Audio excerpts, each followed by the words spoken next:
Kwabo.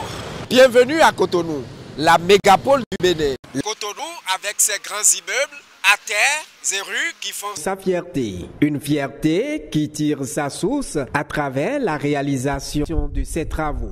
Je me suis perdu la fois passée quand j'ai quitté l'aéroport.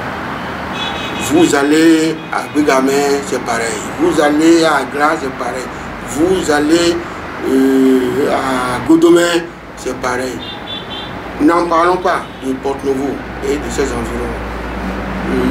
Tout le Bénin est en chantier. Et je crois que nous devons remercier son Excellence le Président Talon pour sa vision claire du développement du Bénin. On n'a pas fini les travaux.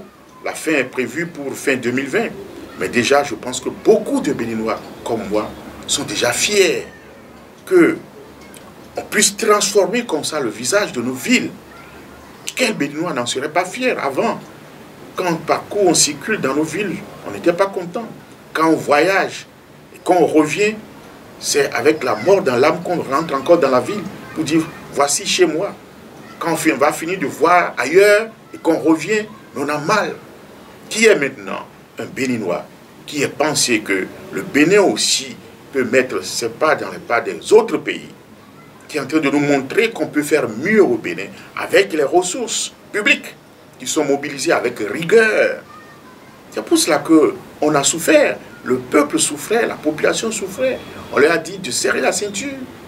S'il n'y a pas cette rigueur-là, dans la mobilisation des ressources publiques, on ne peut pas disposer des moyens pour faire ce qu'on fait là. Pour avoir habité, en tout cas, ne serait-ce que dans mes bureaux, dans le quartier Air Vive comme au Cocotier, j'ai vu depuis 1 an et demi, 2 ans que je suis à Cotonou, la différence entre ce quartier, qui est quartier résidentiel quand même, hein, des grands quelqu'un comme on le dit du Bénin. On a vu maintenant la différence entre ces deux quartiers. Ça c'est très bien. Ça s'appelle avoir de l'ambition et avoir du goût. Moi c'est une grande fierté. Je ne soutiens pas n'importe quoi, n'importe qui. Donc c'est la preuve que nous avons raison de soutenir le président Patrice Talon qui est en train d'accomplir un travail formidable à la tête de la nation béninoise. Si je m'en tiens seulement au volet asphaltage dans les grandes villes du Bénin, je prends principalement Cotonou, c'est que nous avons nos yeux pour voir. Ne voudrais pas voir que celui qui est censé rester aveugle. Le projet d'asphaltage, c'est un bon projet qui a changé l'image du Bénin. Nous, les supporters de première heure, nous ne sommes pas trompés de choix. Le président Talon, c'est un président de vision. Et c'est celui que le peuple attend depuis des années. À l'instar de Cotonou, plusieurs autres villes du Bénin changent totalement de visage. Ce que le gouvernement du Patrice Talon est en train de faire pour le Bénin aujourd'hui, on ne l'a jamais vu. Il n'a oublié aucun secteur. Aujourd'hui, quand tu rentres à Lokossa, tu es fier. Toutes les rues, tout l'arrondissement de Lokossa est en chantier. Qu'est-ce qu'on peut dire? Le constat est clair. Ça fait plaisir. Les plus heureux sont les transporteurs et autres convoyeurs. Sincèrement, on ne reconnaît plus certaines ruelles qui hier, difficilement, on arrivait à les emprunter. Mais au jour d'aujourd'hui, c'est des voies qui sont, certaines sont pavées, d'autres sont vraiment goudronnées. Donc, nous passons par votre micro pour vraiment remercier le chef de l'État. Il a dit et il est en train de réaliser. Et si cela s'était même arrêté uniquement à Cotonou, on dirait que c'est seulement Cotonou qui préoccupe le chef de l'État. Mais au jour d'aujourd'hui, moi en tant que Lokossa, puisque je suis de Lokossa, cela est aussi visible, cela aussi est touchable vraiment à Lokossa.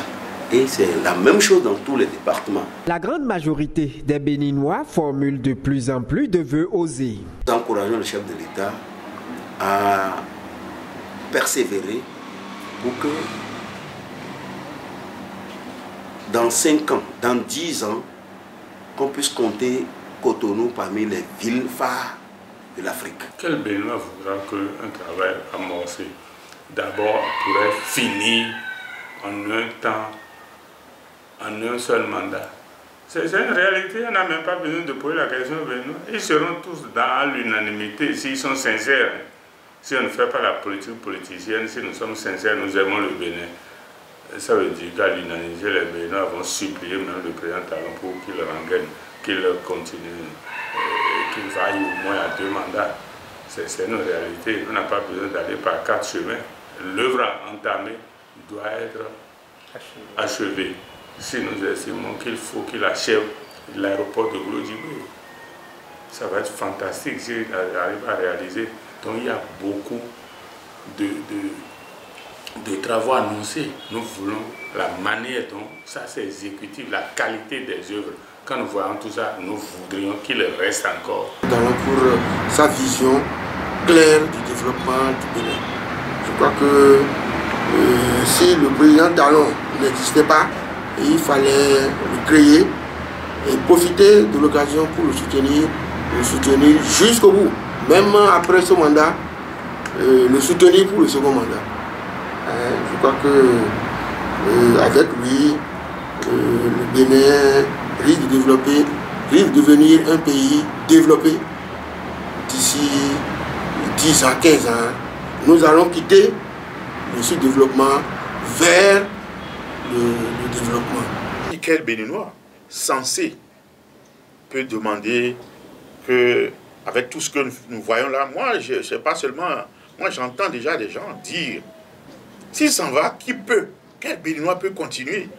Moi, dans mon quartier, j'étais parmi des opposants. Tous étaient farouchement contre Talon. Mais maintenant, le langage a changé. Quand je sors le matin, je viens au portail, tout le monde vient vers moi. Et on me salue, on dit vraiment honorable, c'est vous qui aviez raison. Mais ce que nous craignons, qui peut remplacer Talon pour continuer ses œuvres? Nous allons prier pour qu'au moins il fasse 10 ans. S'il peut faire 10 ans, le Bénin sera fier de lui. Et je suis sûr que, comme il a dit, on le portera en triomphe.